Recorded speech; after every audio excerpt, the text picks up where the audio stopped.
Zelda 2: The Adventure of Link. I love this game.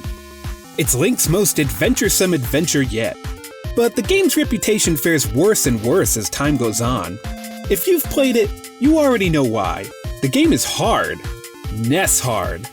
And it seems the younger the player, the more likely they find this game to be bad. But people of all ages enjoy difficult games. Super Meat Boy is pretty tough, and it was highly acclaimed. Celeste was both brutal and a media darling. So why does Zelda 2 get so much hate? It can't solely be the difficulty. Before moving on, let's acknowledge that it's a little unfair to judge games' mechanics and suggest improvements with decades of hindsight. But this is all in service of creating a laboratory of ideas to iterate from. Because who knows, maybe a great new game based on the Zelda 2 formula is percolating in someone's mind right now. Psst, Nintendo! That means you! Zelda 2 is divided into two views, the overworld map and side-scrolling gameplay. And it's the side-scrolling gameplay that contains notorious difficulty. But Zelda 1 can also be a veritable bullet hell, yet it's never generated as much hate. Why is that? Well, it's easier to embrace the difficulty in Zelda 1, because it doesn't inflict much pain on the player, not to be confused with inflicting pain on the avatar, Link. Link will get absolutely fucked! Dying in Zelda 1 is relatively painless because you, the player, do not lose much. Specifically, you don't lose much progress. Die in a dungeon in Zelda 1, and you can just keep respawning at the beginning of the dungeon, none of which are that big. And thanks to infinite continues, you can experiment as much as you want. But unlike its predecessor, Zelda 2 doesn't respect a player's time, and as a result, inflicts a ton of pain on the player, and their thumbs. See, in Zelda 2 you have lives. Lose all of your lives in a palace, or anywhere for that matter, and you get sent all the way back to where you start the game. You also lose all of your experience points. If you were just 1 point away from leveling up, that counter resets to 0 when using a continue. Considering how long and tedious it can be to get to some locations, this is a lot of pain to inflict on the player, and not respectful of the player's time. Games known for their difficulty, like Celeste, are designed around that difficulty by getting you back into the action instantaneously. Without this, the game wouldn't feel like an inspiring ascent. It'd be a hopeless relationship between player and pain. Like talking to this guy. The only time Zelda 2 shows even a hint of sympathy is in the last palace, by letting you respawn there even after using a continue.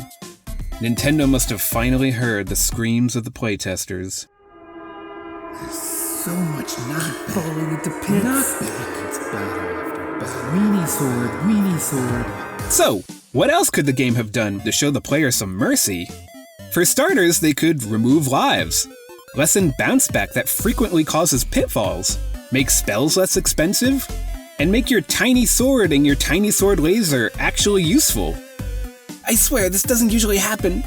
Don't worry, Link, you just gotta compensate with some new moves. Oh, and maybe not lose experience points to enemies. 20, 40, 60 experience points taken. But even after making the game less frustrating, would we be maximizing its potential? What can we learn from Zelda 2 to iterate on its template? To answer this, we need to look at the overworld gameplay. Here, the player can do two things: walk into other sprites, and occasionally make a map tile appear or disappear. That's it. The only interesting aspect are the enemies, who act as random battle vectors, since touching them leads to a side-scrolling skirmish. Zelda director Tadashi Sugiyama said the enemies were added to provide a luck factor. In theory, yes, they give the player a chance to dictate the difficulty of the upcoming battle by touching either the hard enemy monster or the easy one, or evade them altogether. Also, the terrain of the encounter changes the terrain of the battle. Unfortunately, in practice, most of the time you're just trying to get from A to B. Frantically, you mash the D-pad to avoid them, only to be outwitted again and again. Or more likely, they appear so close that there isn't even time to attempt to avoid them. This time, you get pulled into these side-scrolling skirmishes constantly, but combined with the difficulty of the side-scrolling action and the lives counter, traversing the overworld becomes a headache. And the overworld is huge! Huge! It's here that you start to see the real source of the game's shortcomings. The overworld has properties that do not complement the other half of the game. But most importantly, there are no interesting actions the player can take while on the overworld. The map is basically just a big stage select, with a lot of extra steps and headaches. Couldn't it be fun to travel through? Well, yeah, of course. But it would require one or more of the following. More player agency, especially in regards to the overworld enemies, deeper interconnection between the two game views, and new systems or mechanics. To address agency, let's free Link from the tyranny of the overworld enemies. Enemy encounter rate could be lowered with slower creatures, or they could spawn at a further minimum distance from Link. This would give Link a way to control when a battle takes place. Giving enemies a direction to face could allow Link to flank enemies, giving him first strike in the battle.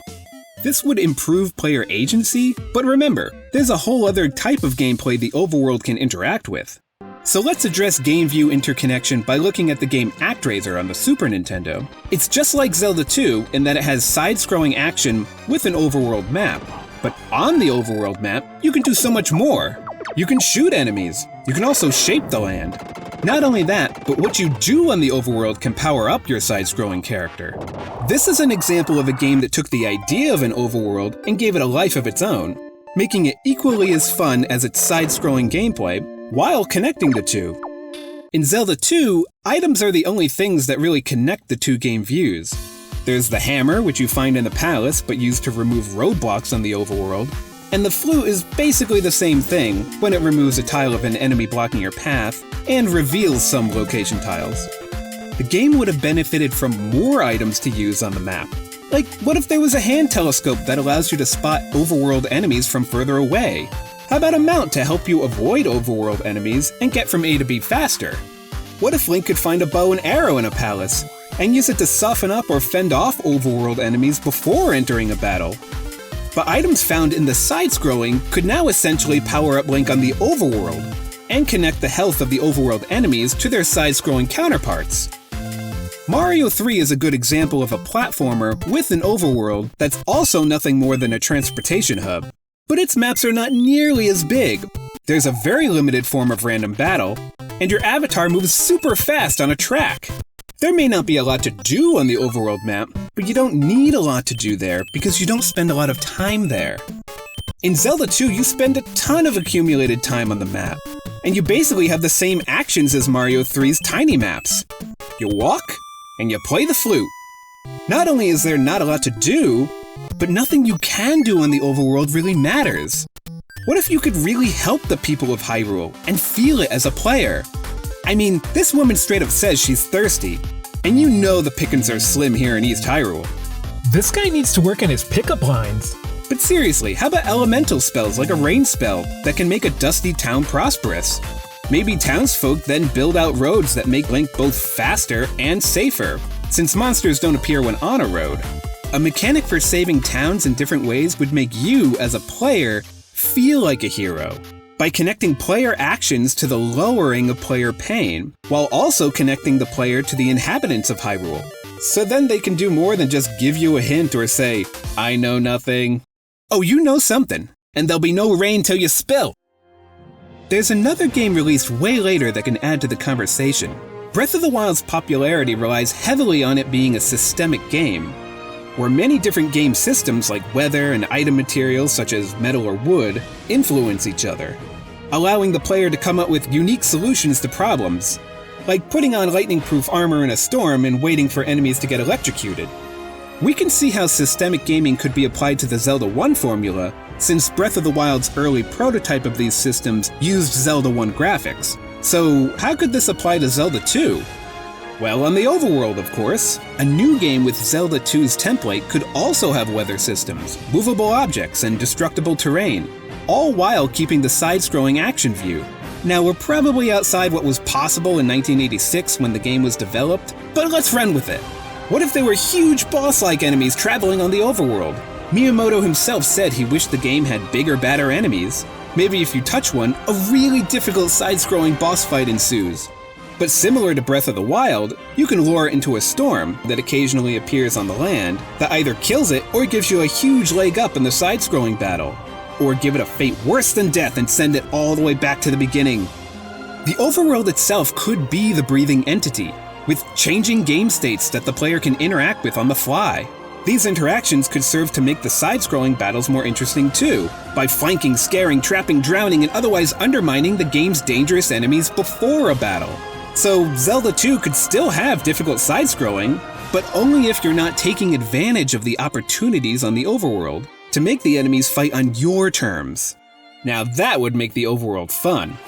Spending a lot of time in different views of any game should necessitate giving the player interesting things to do in either view. Games that did this well, like Actraiser, are pretty few and far between, indicating that it's not an easy thing to do. And with that in mind, I'm fine with the Zelda 2 that we got. For the most part. Zelda 2 might be difficult and a little incomplete, but it's far from a bad game. I always had a lot of fun playing it.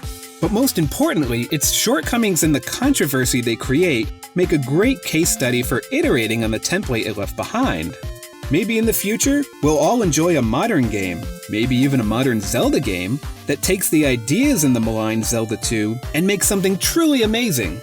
If you've never played Zelda 2, research some player tips before playing the original. Or you should give one of its ROM hacks a try, one that makes the difficulty reasonable, and even updates some of the graphics. Because if you're a Hyrule explorer, you shouldn't miss out on this incredible adventure of Link.